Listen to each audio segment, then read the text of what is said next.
сабаққа көңіл күйлеріңіз қалай? Сабаққа дайынбыз ба? Жақсы. Олай болса оқушылар, барлығымыз қане орнымыздан тұрайық. Мына жерге шаттық шеңберін құрайық.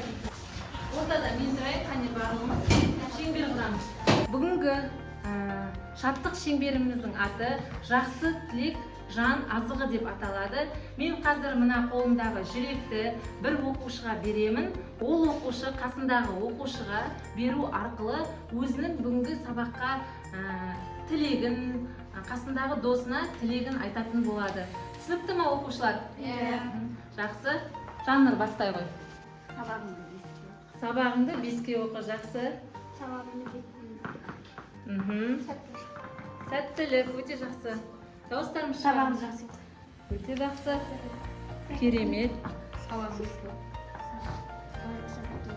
Өте жақсы. Енді Гүлден, сен маған беретін боласың, маған не айтасың? Бүгінгі күніңіз сәтті өтсін. Рахмет, Гүлден. Олай болса, оқушылар, бүгін көңіл күйлерімізді көтеріп алдық. Бір-бірімізге жылы тілек арқылы, бір-бірімізге жақсы қарым-қатынаста екенімізді білдірдік. Солай ма, оқушылар? Жақсы. Олай болса, тақырыпты таныстырып өтейін. Бүгінгі сабағымыздың тақырыбы рационал сандарды координаталық түсудің көмегімен қосу және азайту деп аталады. Бүгінгі сабағымыздың мақсаты рационал бүтін сандарды координаталық түсудің көмегімен қосып азайтуды үйрену болып табылады. Олай болса, оқушылар, қане оң жаққа қарай өтіп, топқа бөлініп алайық.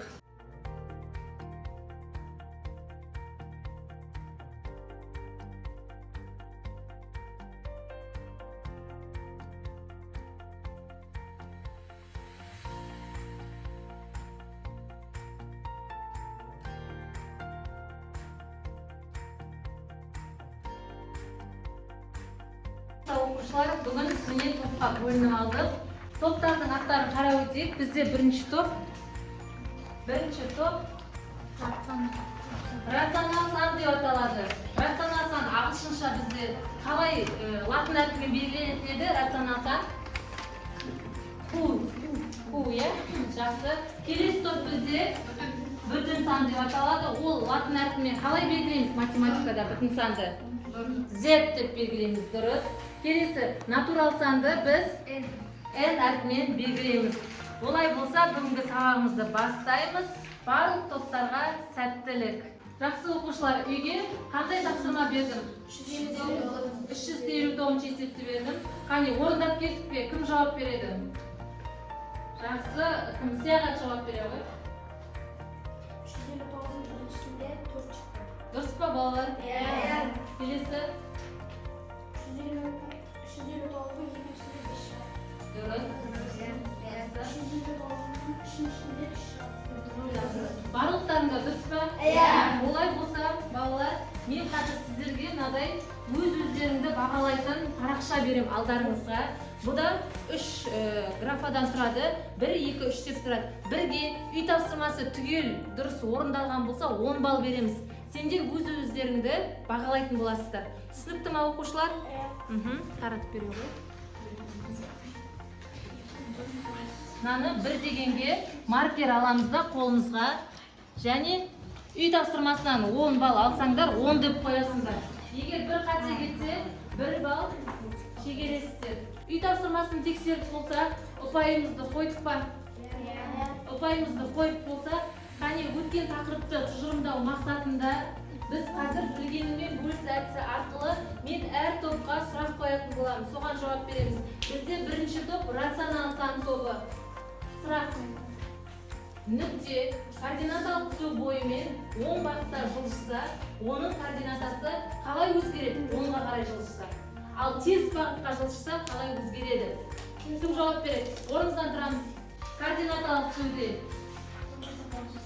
10 бағытқа жылжыса, қандай арифметикалық амал қолданылады? Қосу дұрыс. Ал теріс бағытқа жылжыса, дұрыс. Жақсы. Келесі екінші топ бүтін сандар тобы. Сіздерге сұрақ: А санын Б санына қосу дегеніміз не? Өзгеруі дұрыс. Өте жақсы. Жаннұр, Келесі үшінші сұрақ, үшінші топқа. Қарама-қарсы сандардың қосындысы нешеге тең? 4-ге тең. Өте жақсы. Келесі төртінші сұрақ, бірінші топқа. Координаталық түрде екі санынан бастап үш бірлікке 10-ға қарай жылжытсаңыз, қай санға келесіз?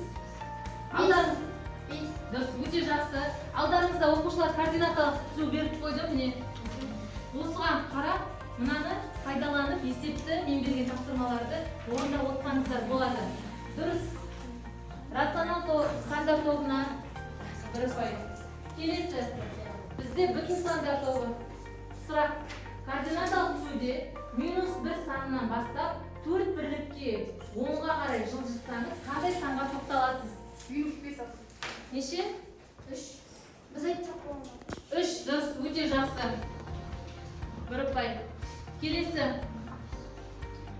Үшінші топқа сұрақ. 3 санынан бастап 5 бірлікке қарай солға жылжытсаңыз, қай санға кенелесіз? -2, өте жақсы. Жақсы оқушылар, бұл білгенмен бөліс деп аталады. Бұл бізде өткенге шолу еді. Ал енді қазір біз топтық жұмыс жасайтын боламыз. Қане, бүгінгі тақырыбымыз біздің рационал сандарды, бүтін сандарды, координаталық түзудің көмегімен қосу, азайтуға біз алдыңғы сабақта өткен болатынбыз, жаңа тақырып. Бүгін сол тақырыптың ережесін мысалменен түсіндіріп, сіздер қазір бұл тапсырмада постер қорғайсыздар. 10 минут уақыт беріледі постер қорғауға. Түсінікті ме оқушылар? Жақсы. Уақыт кетті. Қане, біз тақырыпты жазамыз. Рационал сандарды. Координаталардың көмегімен қосу және азайту. Басталыстар ма? Азайу. Тақырыпты жазамыз. Және мысалдар келтіреміз балалар. Мына топ жақсы жұмыс жасалады белсенді. Қане, 10 минут уақыт аяқталды оқушылар. Олай болса, дайын топтар бар ма? Болғандарымыз қане шыға берейік ортаға. Бүтін сан тобы дайын екен, олай болса ортаға шыға қойыңыздар.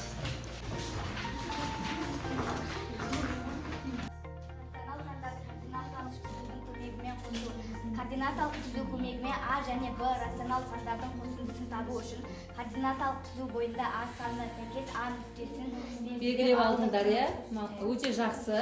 Келесі белгілеп аламыз А нүктесін, сосын жақсы. Араларында қосу таңбасы болса, координаталық сәуле қай жаққа қарай жылжиды? 10-ға қарай. Ал азайту таңбасы болса, солға қарай жылжытқан, сонша орын жылжытамыз. Содан соң келесі оқушы. Қосу дегеніміз дұрыс, өзгерту болып табылады. Қарама-қарсы сандардың қосылысын өте. Жақсы, өте жақсы. Келесі мысалдарды. Бірінші мысал -3 қосу 5. Бірінші А нүктесі -3, ал Б нүктесі +5. Тең болады 2. Өте жақсы. Өйткені 10-ға қарай жылжытамыз, иә? Келесі.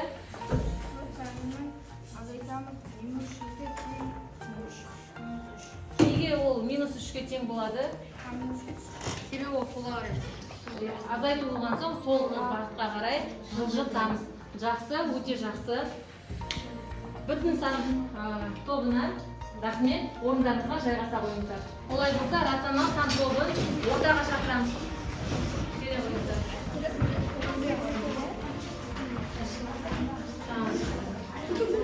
А және Б рационал сандарының қосындысы координаталық түзудің көмегімен қосу үшін координаталық түзу бойынша А нүктесін белгілеу керек. Дұрыс.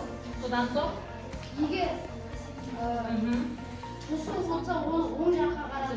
оң сан болса, оң бағытқа қарай жылжытамыз. Сосын минус болса, сол жаққа қарай жылжытамыз. Сонша орын жылжытамыз. Мысалы, минус 4 қосылған 2 мән табайық. Аха. Минус 4-тен бастап, оған қосамыз плюс 7-ні 10-ға қарай жылжытамыз. Сонда нешеге тең болады? 3-ке тең болады. Дұрыс. Келесі. Жақсы. Бір мысал алғансыздар ма? Жақсы. Рационал тобы жарайсыздар. Отыра алыңдар. Так, бүтін сан тобы жаңа айтты ғой, иә? После қорғады. Ол қалай қорғады балалар? Жақсы қорғады ма? Жақсы. Олай болса, бүтін сан тобына 1 ұпай береміз. Келесі. Бізде рационал сан тобы да екінші болып қорғады. Оған да 1 ұпай. Келесі топ бізде қалып тұрған натурал сан тобы. Тақтаға шыға қойыңыздар. Нөл санның кез келген натурал санды қосқанда натурал санның өзі шығады. Себебі нөл өзіне қарама-қарсы сан. А санына Б санын қосқанда Б бірлігі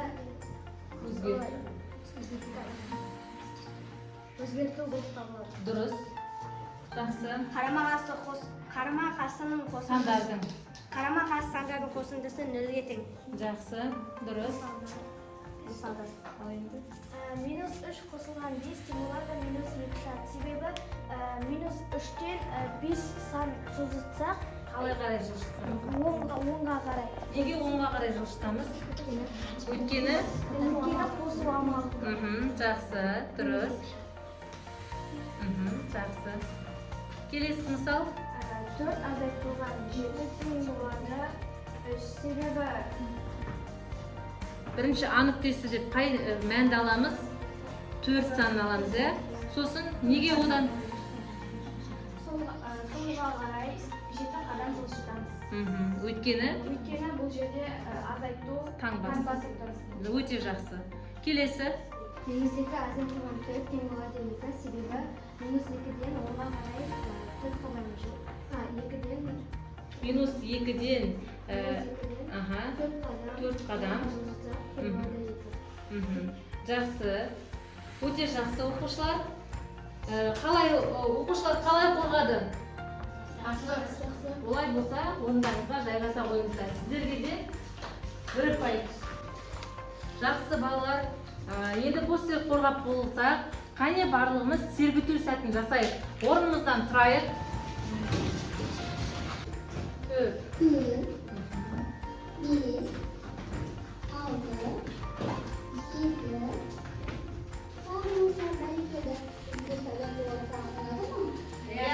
Қане оқушылар сергіту сәтін жасап болсақ, оқулықпен жұмыс жасаймыз. Жеке жұмыс нөмірі 356 есеп 111 бет.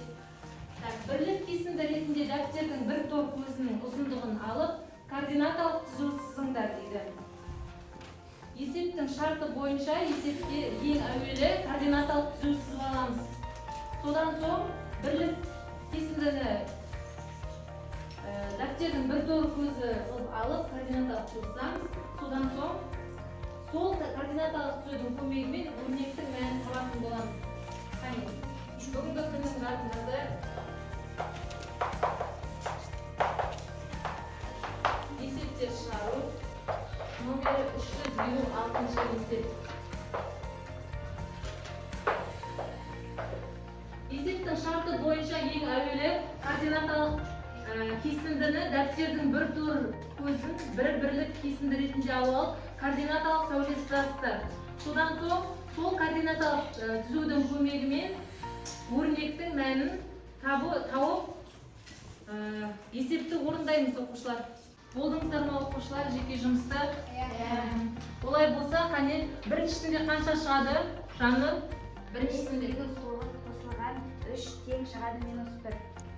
Мәні минус 1 шықса, дұрыс па оқушылар? Өте жақсы, отыра ғой жаңы. Екіншісінде жақсы оқи ғой Назеке? Минус 6 қосылған 1 азайтылған 8 тең болады минус 3. Минус шықты ма? 3 шықты ма? Дұрыс. Келесі үшіншісінде? Минус 4 қосылған 10 азайтылған 14 тең болады минус 8. Дұрыс. Келесі? 3 азайтылған 8 қосылған 12 тең болады 7 тең болады. Дұрыс. Келесі? 4 азайтылған 10 қосылған 6 тең болады 8. Жақсы, соңғысы қалды. Минус 3 қосылған 8 азайтылған 12 тең болады минус 7. Жақсы, барлығы дұрыс Назерке, өте жақсы.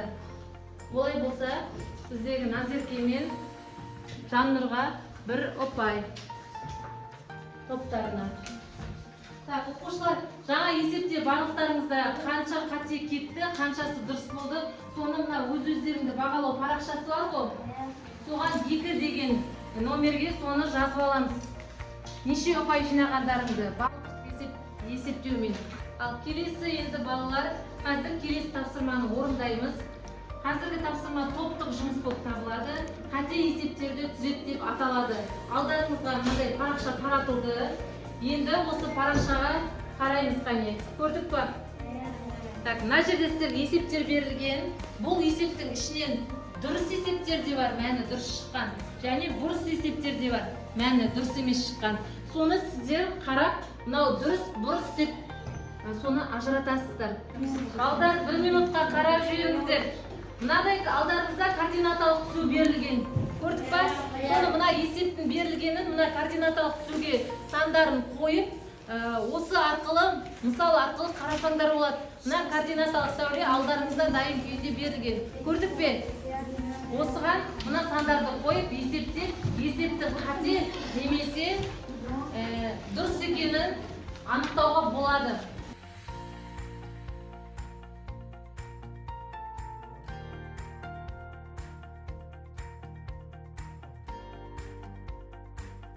Қайсы балалар жинаймыз, солай болса, қане, дайынбыз ба?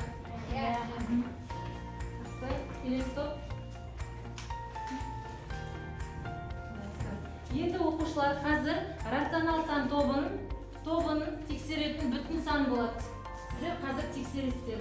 Ал натурал сан тобын тексеретін рационал сан болады. Ал натурал сан бүтін санның тобын тексереді. Түсінікті ма оқушылар? Қане тақтаға қараймыз. Бірінші есепте кейбір есептерде бізде қате берілген, кейбір есептер дұрыс. Бірінші суретке назар аударамыз. Бірінші есепте бізде -3 10-ға қарай 5 рет жылжығанда онда 2 сан шығады. Дұрыс па? Дұрыс. Келесі 4 қосу -6. Бізде ол -3-ке тең деп тұр. Ол солға бір қадам артық кеткен. Сондықтан екіншісі дұрыс емес. -3 болмайды. Келесі үшінші есепте -5 шығады, ол дұрыс орындалған. Келесі төртінші есепте 3 шығады, ол бізде дұрыс орындалмаған. Өйткені бір қадам кем есептелген. Келесі бесінші есепте -1 шығады, дұрыс орындалған. Келесі есепте -2 шығады, ол да дұрыс орындалған. Келесі есепте -2 шығады дейді, ол қате. Өйткені теріс бағытқа артық кеткен екен. Келесі есепте қарама-қарсы сандардың қосындысы 0-ге тең, ол дұрыс. Келесі есепте -5 шығады деген мәлімет берілген, бірақ бұл қате. Өйткені дөңгелектеуде мән өзгермеген. Солай ма? Олай болса, қандай ұпай алды? Қане, қарап өтейік. Жақсы, қазір натурал сан тобы қай топтың бағасын айтасыздар? Рационал сан тобының жинаған ұпайын айтады. Нешеуі дұрыс екен? 5-еуі дұрыс. Олай болса, рационал сан тобына біз 5 ұпай береміз. 5.000 ақша береміз. Келесі бізде бүтін сан тобы. Тексеріп болдық па? Қай топ түсті сіздерге? Натурал сан тобы түсті. Олар неше балл жинады? 7 балл. Жақсы. Келесі қай топ сіздерге? Натурал сан тобы жақсы. Неше ұпай жинады? 8 ұпай жинады. Натурал сан. Мұнда кеткен. 8 ұпай жинадыңыздар. 3, 4, 5, 8 ұпай. Жақсы оқушылар. Бұл тапсырма аяқталды. Енді келесі тапсырмаға өтеміз. Оқушылар, қазір келесі кезең бізде топ бойынша сайыс болады. Қазір мына платформадан есептер беріледі. Соған әр топтан 2 оқушы сайлаймыздар. 2 оқушы тақтаға шығып орындайды. 30 секунд уақыт беріледі. Соның ішінде ойланып, тез-тез бір нұсқасын таңдау керек. Түсінікті ме оқушылар? Олай болса, натурал сан тобы бастасын. Қане 2 оқушы ортаға шыға қойыңыздар. Бірінші сұрақ дайындаламыз дейді. -2 дұрыс. Дұрыс. Келесі 1 ұпай болып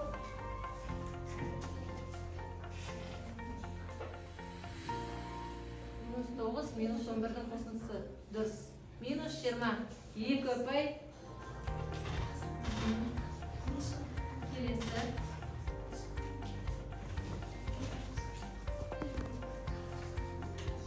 Минус 2, минус 6. Дұрыс. Өте жақсы. Бізде натурал сан тобы үшеуі де дұрыс. 5 сұрақтың үшеуі де дұрыс. Келесі 4-ші сұрақ дайындаламыз.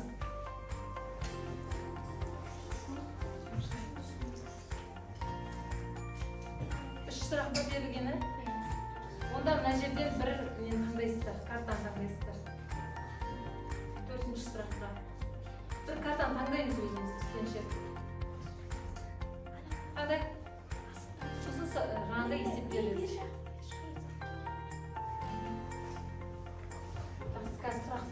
Сұрақ береді. Келесі 4-ші сұрақ. 7 минус 8.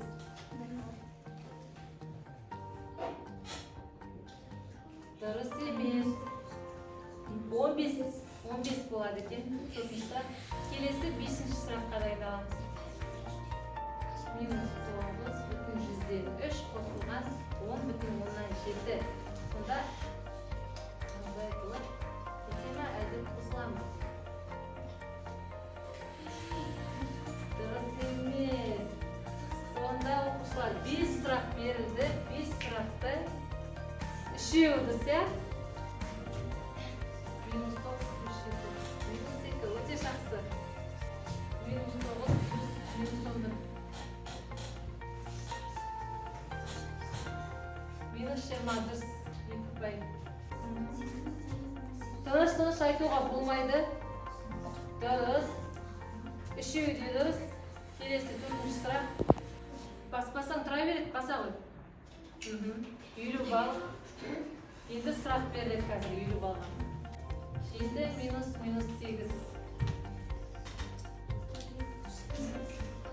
Минус 1.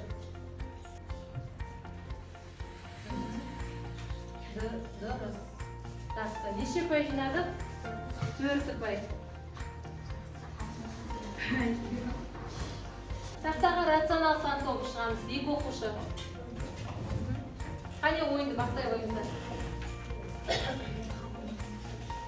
Минус 2,6 қосы 1,2. Дұрыс. 1 ұпай. Дұрыс. Келесі. Минус 3 плюс 1,2.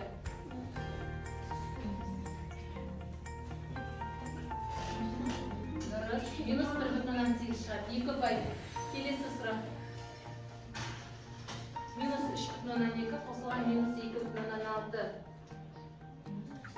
Теріс сандардың қосындысы.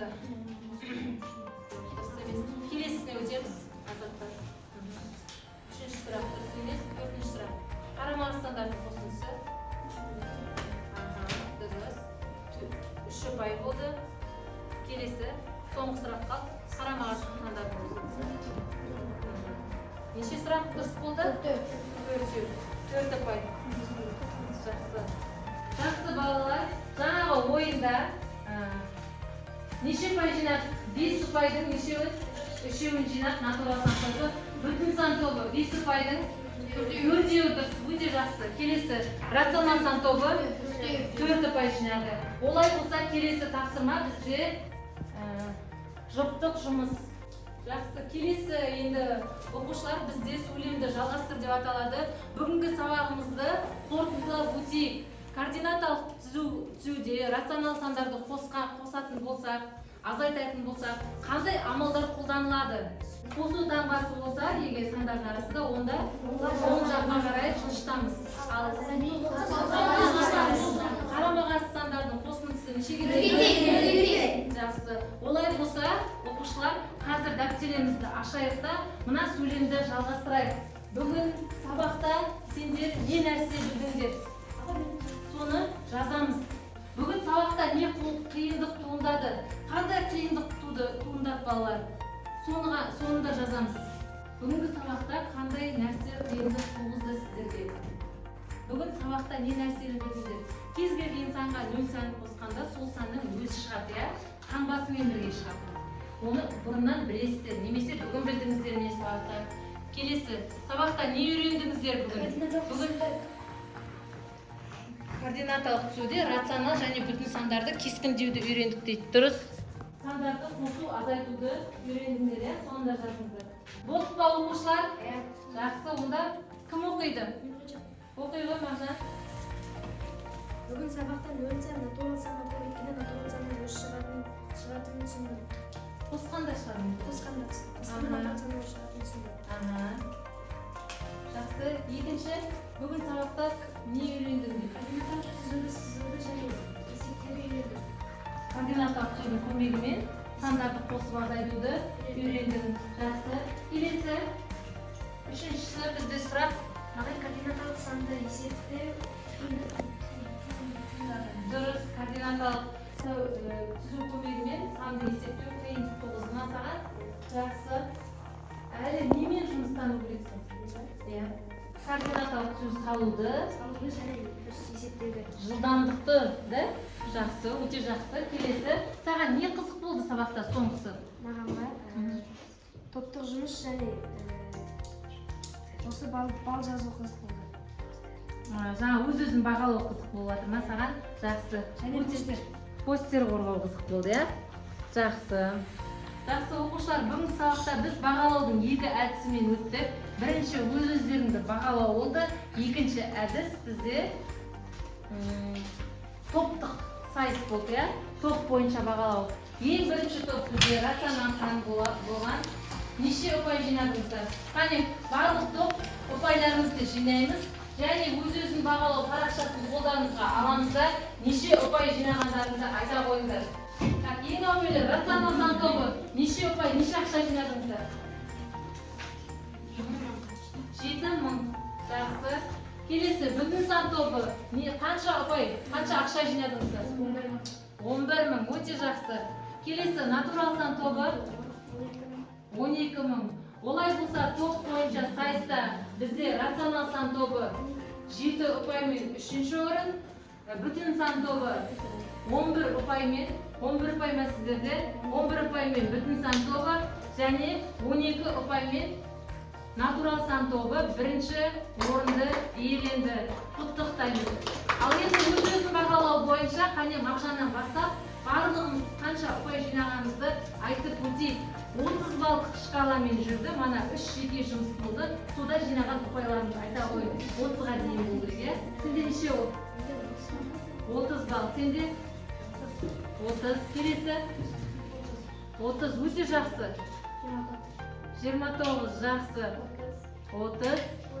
30. Өте жақсы Гүлназ. Келесі? Қанша? 28 ұпай жинаған екен. Бегнұр? 30 ұпай. 30 ұпай. Өте жақсы. 30. 30 жақсы. Олдай қанша ұпай жинадың? 30. Дәулет? 27. 30 ұпай. 27 ұпай. Ернар? 30. Алихан? 30 ұпай. Жақсы. Жансая, сенде неше ұпай? 27 ұпай. Оқушылар, өз-өзін бағалау парақшасы арқылы өздерінің қанша ұпай жинағандарыңызға көздеріңіз жетті ма? Иә. Бұл жеке жұмыс. Ал топтық жұмыста жаңа бізде натурал сан тобы бірінші ұпай, бірінші орын, бүтін сан тобы екінші орын, рационал сан тобы үшінші орын алды. Олай болса оқушылар, бүгінгі сабағымыз аяқталды. Осымен үйге тапсырма жазып аламыз. Кітапта номері 360 есепті орындап келеміз үйге. 360 есеп. Үй жұмысы түсінікті ма оқушылар? Жақсы оқушылар, олай болса орнымыздан тұрайық. Қане сабағымызды аяқтайық. Сау болыңыздар. Сау бол!